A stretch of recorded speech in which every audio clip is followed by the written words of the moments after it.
If your team got guaranteed money, tell them call me. Whoop.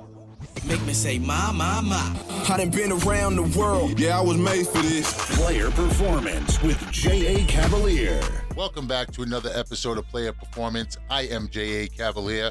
We're going to get you set up here for NFL Week 10. All you need to know to beat the book.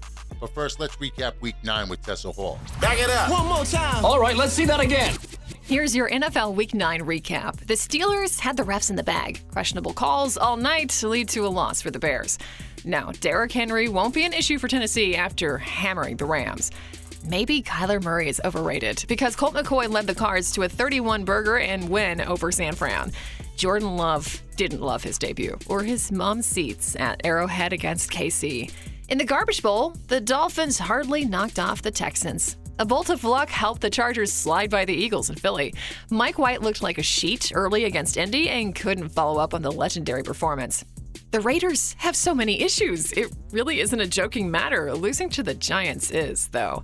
Matt Ryan looked like vintage Matty Ice, with the Saints coming at him from every angle. Are you sitting? The Bills lost to the Jags. No, this isn't 2006.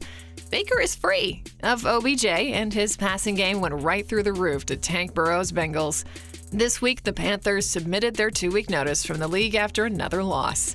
Jerry Jones is checking to see if Henry Ruggs can play for him next week after being crushed by Denver. Don't ever say Lamar can't make a comeback. He's becoming the king with another upset victory. That's your NFL Week 9 recap. So this player's performance was not up to par last week. We did, however, cash in with our top play. That was the Los Angeles Chargers beating the Philadelphia Eagles. Top plays on this show this season, 8-1 overall. Could be worse, right? And I'm going to say this one thing right now. Full transparency, I absolutely love the card this week. All 6 of these plays that I'm about to release are big plays. I love the card. I am all over this card. Actually, already locked in all 6 of these plays myself. So here you have it. We are locked. We are loaded. We are ready to roll right into NFL Week 10. Falcons at Cowboys. Cowboys laying 9. The total here is set at 54.5. Yeah, we all knew at some point the Cowboys were going to come out and lay an egg. I mean, last week was that egg for the Dallas Cowboys, and it really was the perfect spot. Dak coming off an injury, didn't practice at all, going against a good pass defense for the Denver Broncos, and you see it every week. A good team losing to a team that we feel is inferior. If the haves just went out and beat up the have-nots week after week, shows like this would carry zero weight. It's a week-to-week league, and the other guys get paid too. The Saints beating the Bucs, the Jaguars beating the Bills. What matters is what a team does after a loss like that. Now, do I believe the Cowboys rebound this week? Yeah, I do. But do I want to lay 10 points in this spot? Not against an Atlanta Falcon team that can put points on the board. I do, however, love the Cowboys team total. It's set at 31 right now, and I believe they pour it on here this week. This is a get-right spot for Dak Prescott going against the 28th ranked scoring defense. Dak had opportunities down the field last week. He was just a tad bit off, but receivers were streaking open in the secondary. This week it gets a little easier and things should open up. Remember, Dallas had to all but abandon the run game last week. Don't see that happening here, not against the 24th ranked run defense. Pound the ball inside with Zeke, get Pollard on the edges. Once they establish the run, the field's going to open up. The Cowboys also get Michael Gallup back this week. I mean, so think about the receiving core the Falcons have to face. Amari Cooper, CeeDee Lamb, Michael Gallup, and Cedric Wilson. Cedric Wilson would be a 1 on some teams, maybe a 2 on others. He's 4th on the Cowboys depth chart. I love this team total for Dallas here this week. In the 4 games before Dak Prescott's injury, Dallas was averaging 39 points per game. Give me the Dallas Cowboy team total over 31. Browns at Patriots. Patriots laying 1.5. The total here is set at 45. I like the Browns in this spot. Last week felt like an aha moment for the Cleveland Browns. Came out, rolled the Bengals. The win followed what I feel is or maybe should be the Browns script. Keep it simple, stupid. Run the football, play solid defense. More important, don't let Baker Mayfield do too much. Last week, defense got turnovers. The Browns ran the ball for 153 yards. Mayfield's passing was limited. Threw the ball just 21 times, completing 14 of them. Remember, Baker needs to throw off play action. Baker needs to stay in the pocket. The last thing you want is Baker running around trying to improvise. No bueno. That's when things get bad for the Cleveland Browns. I do think the Browns can repeat in this spot. For all the talk of the Patriots defense, their run defense is mediocre at best. They rank just 15th in the league. Couple weeks back, the Patriots gave up 163 rushing yards to the Chargers. Even the Jets ran up 152. Running the ball allows Cleveland to do a couple things. One, you keep the ball away from Mac Jones and the Patriot offense. The Browns are 7th in time of possession. 2, it shortens the game. A team typically gets 11 possessions in a game. When you run the ball with success, you eliminate 1 or 2 possessions. And 3, it allows Cleveland to keep the game close. And remember, Mac Jones is just 1-3 in one-possession games. That one win was a comeback win against the Houston Texans. Cleveland's 5-1 against the spread last 6 on the road, which makes perfect sense. We all know what travels well in the NFL. Good coaching, defense, and a running game. The Browns have all 3. We know Stefanski is a great coach. The defense is 3rd in total yards, also ranked 3rd against the run. And if New England can't run, they have no shot in this game. And to be honest, I actually don't believe they have a shot in this game to begin with. Give me Cleveland. The Browns win this game outright. J.A. Cavalier's Pro Football Triple Crown. 3 NFL games for this Sunday. 3 straight, 3 two-team parlays, 1 week, $99. His Pro Football Triple Crown must go 3-0 or the entire NFL season is free. J.A. Cavalier's Pro Football Triple Crown. Link in the description below. Click the link now and jump on the money train. Jaguars at Colts. Colts are laying 10. The total here is set at 47.5. So for all the trash talking about Urban Meyer, he has this team at 2-6, coming off an outright win over the Buffalo Bills. Now, look, 2-6 isn't impressive, but it is when you look at the team talent. This is also being done without their 2 most explosive players. Playing all season without DJ Chalk and Travis Etienne, I argue this is the worst roster in the NFL offensively. Robinson's a good running back, but outside of that, there's really nothing there. So obviously, I think the Colts get the dub this week, but I'm not in love with laying the double digits. If forced, I would lean Colts. Certainly find some teasers for Indianapolis this week. What I do love here in this spot is the over 47.5. This Colts offense is finally finding their groove. They've scored 31, 30, 34, and 45 last 4 weeks. Jonathan Taylor is elite, hands down top 5. Outside of the defense performance last week, the Jaguars can't stop anything. 26 scoring defense. They also allow 6 most passing yards in the league. Wentz should have a nice, comfortable, clean pocket. T.Y. Hilton back in the lineup, another weapon for Wentz to go along with Jonathan Taylor, Hines, Pittman, and Mo Alley Cox. Mo Alley Cox may be the best tight end no one talks about.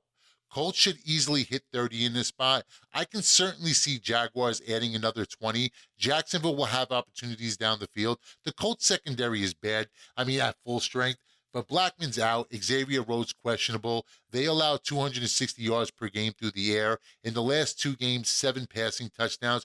4 of those were to the Jets. Actually, to the Jets' 3rd string. The over is hitting 5 of Indy's last 6 games. We look to make it 6 of last 7. Give me the Jaguars Colts over the posted total. Lions at Steelers. Steelers are laying 9. The total here is set at 42.5. So Big Ben's been playing most of this season pretty much in cement shoes. Seriously, the guy is stuck in the turf. He can't run. He can't move around in the pocket. It's actually killing the Steelers. And listen, even when Ben was at his best, it was never pretty.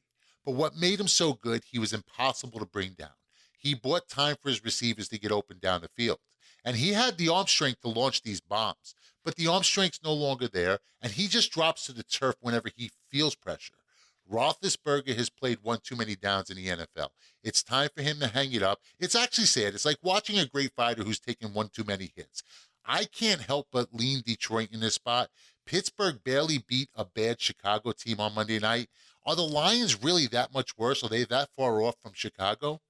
The last 3 Steeler wins have come by 5 points or less. Big Ben currently ranks 2nd to last in completed air yards per pass. Each completed pass is only going for 4.4 yards. He's getting about 2.5 seconds in the pocket per pass. That ranks last in the NFL. It's impossible to push the ball down the field when you're under so much pressure. The Steelers are beating teams by 1,000 cuts, not by massive blows, and that doesn't bode well when you have to cover a 9-point spread. The Lions are also coming off a bye week. Plenty of time to adjust. Now, Dan Campbell hasn't proven himself to be a winner just yet, but he has proven to be a leader of men. And we know the Lions are going to fight to the end, which is great for a team that's in a spot like this, catching better than a touchdown. The Steelers are always going to leave the back door open. We've seen that on Monday night. The Steelers have covered just 2 of their last 7 games, 0-3 against the spread this year when laying 5.5 or more. The Steelers win this game, but the Detroit Lions cover the spread. Give me the Lions plus the 9. J.A. Cavaliers Pro Football Triple Crown. 3 NFL games for this Sunday. 3 straight, 3 two-team parlays, 1 week, $99. His Pro Football Triple Crown must go 3-0 or the entire NFL season is free.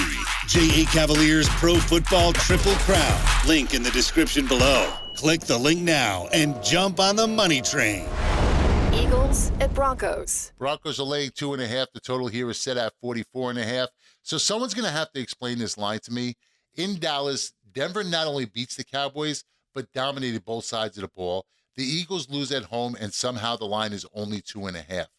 Vegas thinks on a neutral field the Eagles are actually better than this Bronco team. Of the 2 offenses, I would say Philly probably has a little bit more firepower. But the best unit in this game, and it's not even close, is the Denver defense. I don't like the game either way.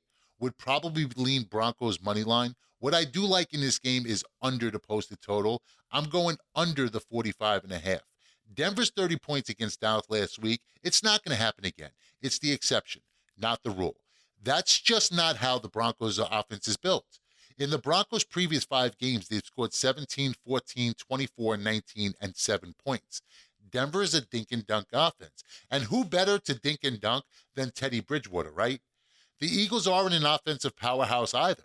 Jalen Hurts is not going to light up the scoreboard. They ran for 176 yards last week, but that was against the Chargers. Everyone runs on L.A. Worst run defense in the league.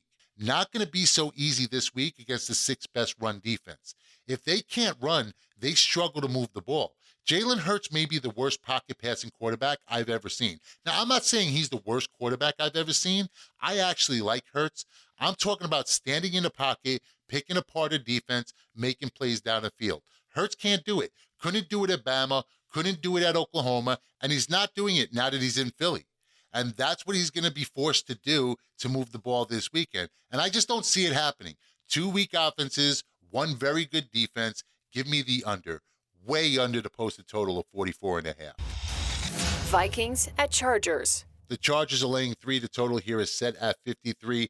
And I leaned over the posted total in this spot, mainly due to defense, or I should say lack of defense. The Chargers have the worst run defense in the league. They give up 162 yards per game on the ground, and Dalvin Cook should have himself a day. He's 8th in the league in rushing right now, expecting to jump up a couple spots. And to make things worse, the Chargers secondary is banged up. Corners Asante Samuel and Michael Davis both questionable. The Vikings had success last week. Actually, they dominated most of the game before losing in overtime. And I think that was the first game that I watched Minnesota play in where they actually made it a point to get Justin Jefferson involved. Pretty disappointing start to the season after such a ridiculous rookie campaign. Last year, he looked like the steal of the draft. It's not his fault, obviously. He can't catch what isn't thrown to him. So I guess once again, all the blame falls on the shoulders of Kirk Cousins. But Jefferson has 26 receptions last 5 games. That's not going to cut it, not when you have a kid that talented. You would think that this is a great spot for him to shine. And though you don't look at their offense as elite, they do, however, move the ball. 9th in rushing, 11th in passing. They just haven't been able to finish drives. On the other side for the Chargers, you almost forget how good the offense is because the defense is so bad. Justin Herbert was just in MVP conversations. The passing game is still 5th in the league, and Austin Eckler is about as good as it gets when you talk about all-purpose backs. You have 2 offenses with a lot of firepower. I don't see either of these defenses digging in this week. 53 is a big number, but this one flies over the posted total. Day, week, month, and season packages available on whylose.com. That's the letter Y, LOSE.com. That's right. Get to whylose.com. That's the letter Y, LOSE.com. Something for everyone on whylose.com. It's not just the NFL. You have college football, NBA, college basketball, NHL, literally something for everyone on whylose.com. That's the letter Y, LOSE.com. Be sure to subscribe and like. Appreciation is always appreciated. Pick up the Pro Football Triple Crown this week. 3 max bets for Sunday, 3 straight 3-2 team parlays, 1 week $99, must go 3-0 or the entire season free. Link in the description below.